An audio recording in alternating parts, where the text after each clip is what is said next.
And you know there's going to be many important struggles. You've heard the calls for the recalls. You've heard the calls to get out for the elections next year. But in the next month, we have a struggle that we are in the midst of. And that is a struggle to reject this state budget. We reject this budget. We reject this budget.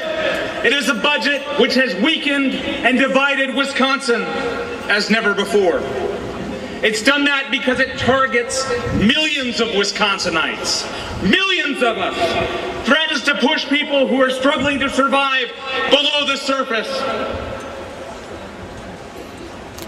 And the budget, of course, it wasn't drawn up through public hearings.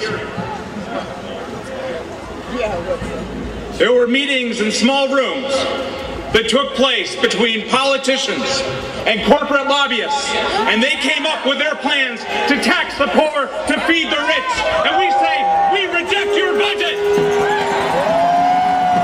We reject your budget! Your budget! We reject your budget! We reject your budget! We reject your budget! We reject your budget! We reject your budget! And you know, we reject their budget, and now the legislature has to decide. Those individual legislators have to decide. Do they continue to play along?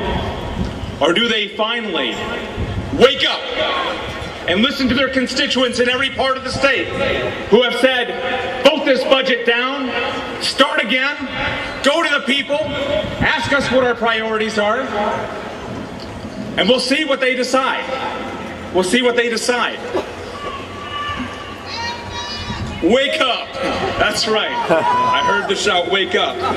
But I'll tell you, whether we win today or whether we nation the call for Jubilee, it is not merely a call for economic justice. It is a call for democracy in Wisconsin.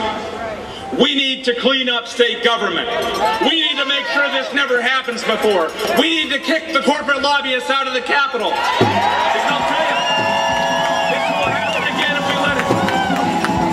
What we are involved in today is not a struggle for the soul of Wisconsin.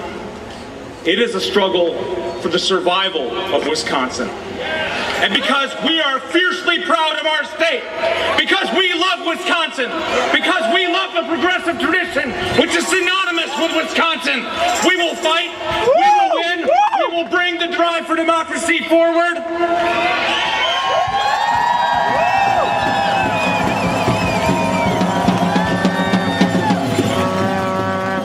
And we have proven today that we have the ability to turn tens of thousands out of the Capitol whenever we so choose. So those of you in this temple of democracy, beware! We've come to reclaim democracy. I'll tell you one other thing. Just yesterday, I was blessed, my wife and I were blessed with 5 eagles, 5 bald eagles out in Richland County. And she turned to me and she said, you know, we're not Native American, right? But if we were, we would know they were telling us something. They're saying independence is going to come back to Wisconsin. We're going to win this fight. I take that as a sign.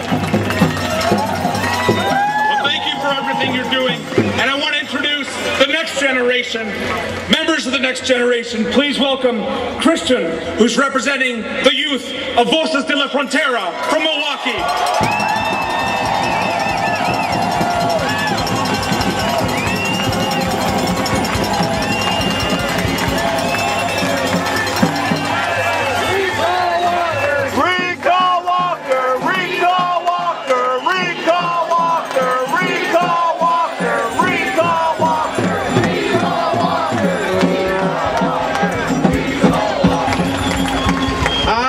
Senior in high school, and I am undocumented.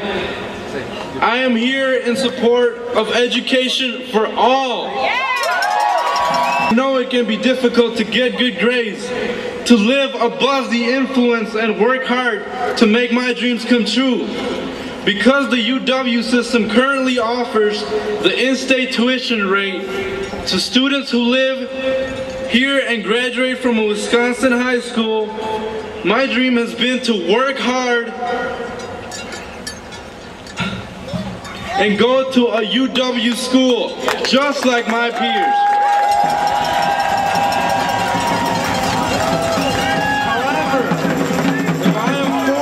To pay out-of-state tuition right out of pocket to attend college in this state, as Walker's budget proposes, this dream will be crushed. I was on the front page of the Racine Journal-Times this past Thursday. The journalist asked me how the repeal of in-state tuition access for undocumented students would affect me. If in-state tuition for students in my situation is taken away, it would change my entire future. It would ruin my plans to attend the UW Parkside this fall, to earn a diploma, and further prepare myself to be a better member of society.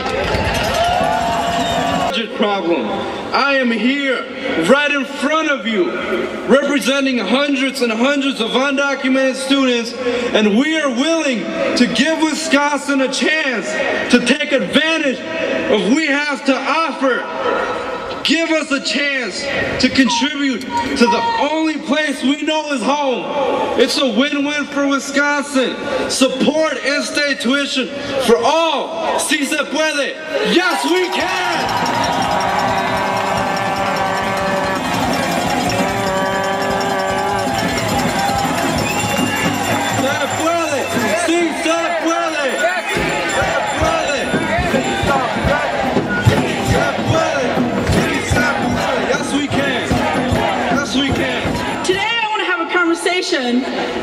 And I don't want to shout it. I want to have a one-on-one conversation. So just imagine you're sitting across the table from me, because that's the type of conversation that we should be having. I want to talk about what Stand with Wisconsin looks like. Standing with Wisconsin looks like this to me.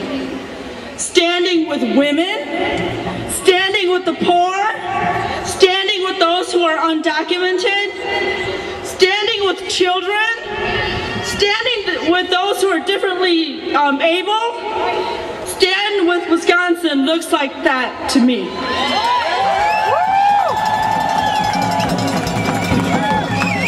What does that mean? That means that, like the young folks who just came up here, they should not be worried about saying that they are undocumented, because we would stand to protect them. That's what standing with Wisconsin looks like. Unoccupied homes. Stand with Wisconsin means standing in solidarity, not only for union workers, but for all workers.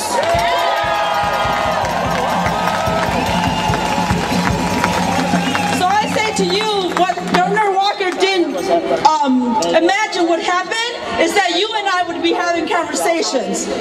So what I want us to do from here on is to have conversations. What do these conversations need to look like?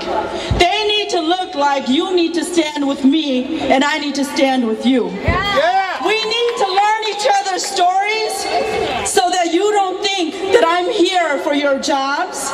We need to learn each other's stories so that we know that $800 million in cut to school means a cut to children.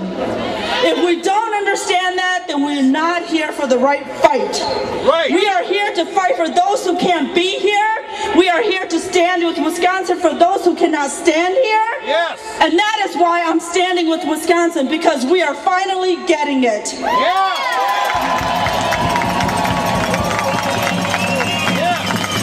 I say this to say today that standing with Wisconsin means you need to stand with me.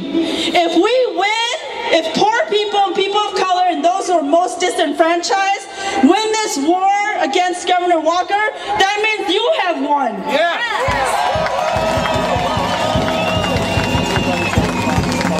This is what standing with Wisconsin looks like. I'd like to introduce the next speaker, Sarah Lloyd from Family Farm Defenders. Thank you.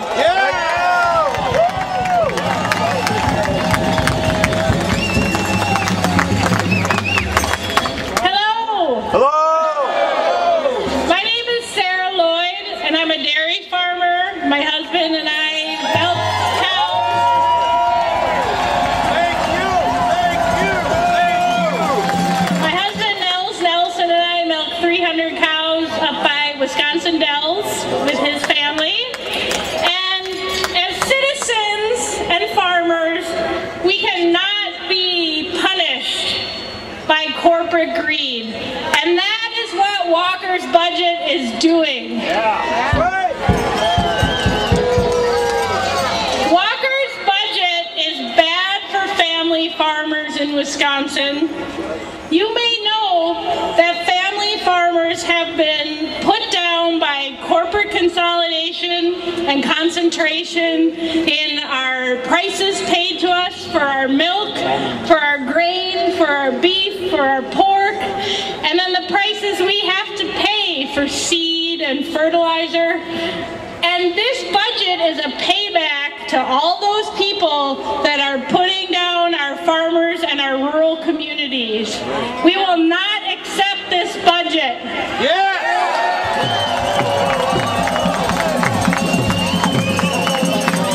And an important thing that we need to know about this budget is it slashes Badger Care. And that is not acceptable.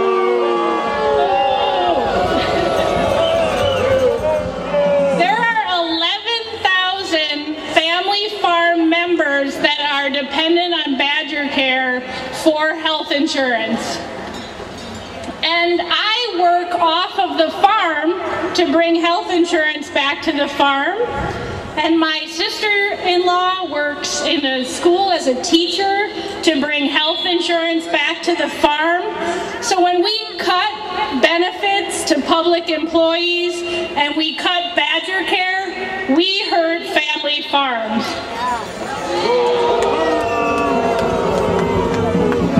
We are also, this budget, Walker's budget, devastates the schools in our rural communities. And we know that schools are the center of vibrancy for our rural communities. And if we destroy the schools, our rural communities will be in even tougher shape. And I say no. No!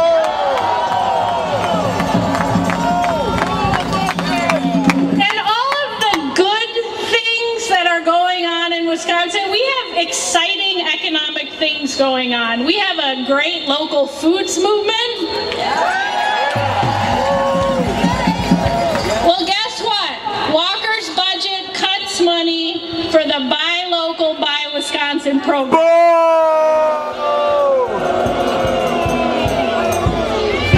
The other thing we have is amazing farmland. Well, Walker's budget cuts money for protecting working farmland by slashing the Working Lands Initiative. I say no.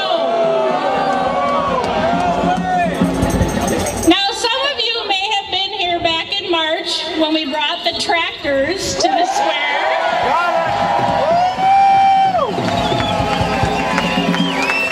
And I'm a member of Family Farm Defenders, and I'm also the president of the Columbia County Farmers Union. And those two groups brought the tractors together because farmers and workers unite. Same struggle, same fight.